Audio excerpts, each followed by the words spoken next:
I repaired her heart, but she destroyed mine with the man that broke her. For the first time, I'm going to talk about the worst betrayal.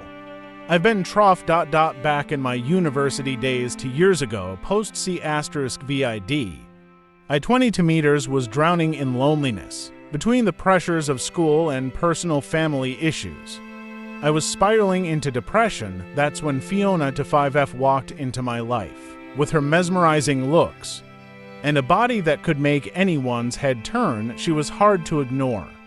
But what really drew me in was her passion for painting. Our conversations started over her artwork, and soon we were delving deep into our pasts. Fiona had a haunting past with her ex, tales of cheating, verbal abuse, and sheer toxicity.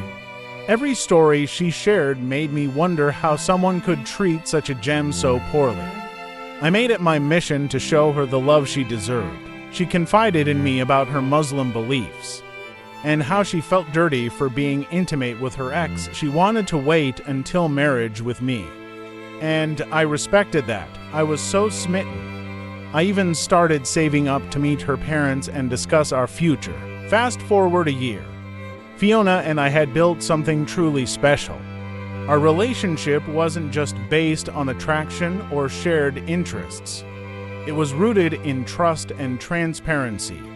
We had this unspoken pact: no secrets, no hidden truths. Every vulnerability, every fear, every past mistake was laid bare between us.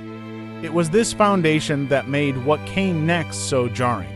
One evening, as we were sharing our day over text, Fiona hesitated for a moment before telling me about the main event lull. She showed me an email from her ex. He was reaching out, wanting to meet up and clear the air for the time he was gonna visit her city for 5 days. He used to live there before he moved and had to come back for some documents. I remember not caring much because I trusted her with all my heart. I'm telling you this because I don't want any secrets between us. I'm going to decline and block him. I nodded, appreciating her openness and thinking that was the end of it. Little did I know, the storm was just on the horizon. Days later, Fiona confessed she felt the need to meet him, to get closure and make him realize the pain he caused her. I was baffled. Why did she need his apology when she had moved on? My confusion turned to anger, and in a heated moment, I told her to go ahead if that's what she wanted. The following 5 days were an agonizing void. The silence between us was thick, almost palpable, and every passing hour felt like a weight pressing down on my chest. My mind raced with 1,000 possibilities, each more haunting than the last. Was she okay? Did she meet him? Why hadn't she reached out? On the 5th night, with a heavy heart and a whirlwind of emotions, I decided to break the silence. I sent her a simple message, hoping for some clarity. But what I received in return was a maze of deflections and half-truths. Each response from her seemed designed to shift the blame, to make me question my own feelings and memories. The term gaslighting had never felt so real. As the conversation progressed, the pieces of the puzzle began to fall into place.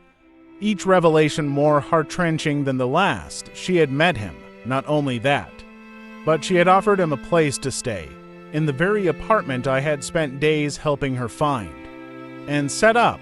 The betrayal stung, but nothing could have prepared me for the final blow. They had been intimate, the very act she had reserved for our future, for our marriage. She had given away to the man she had once described with such disdain.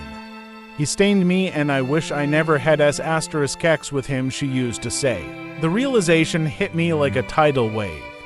The Fiona I thought I knew, the one who spoke of purity and waiting, had gone back to the very man she had once fled from. The pain was immeasurable, and the trust we had built over the years shattered in an instant. The pain was unbearable, the betrayal too deep. How could she do this when she claimed to love me? I contemplated revenge, but realized it wasn't worth it. We parted ways, and I haven't heard from her since. But here's the silver lining. Reddit. Time heals.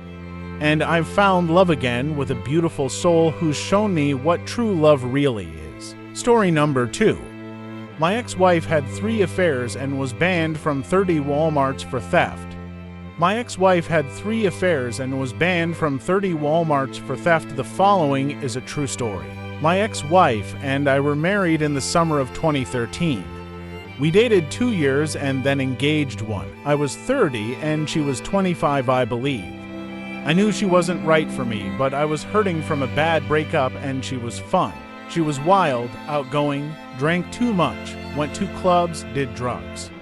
Smoked, had lots of tattoos including a Fallout Boy demonic-looking bat, etc. She said she gave up smoking and drugs for me. She was very chubby but had a pretty face, blonde hair. We both grew up and lived in Central Virginia. I lived in a college town and she lived in a small town nearby.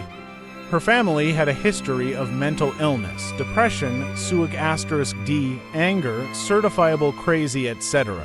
Her grandpa and aunt both killed themselves, unfortunately. Her mom was nuts, controlling, and insane, and stole from the IRS too. Story for another time. Her mom owned a nice trailer park. It was actually pretty nice quality.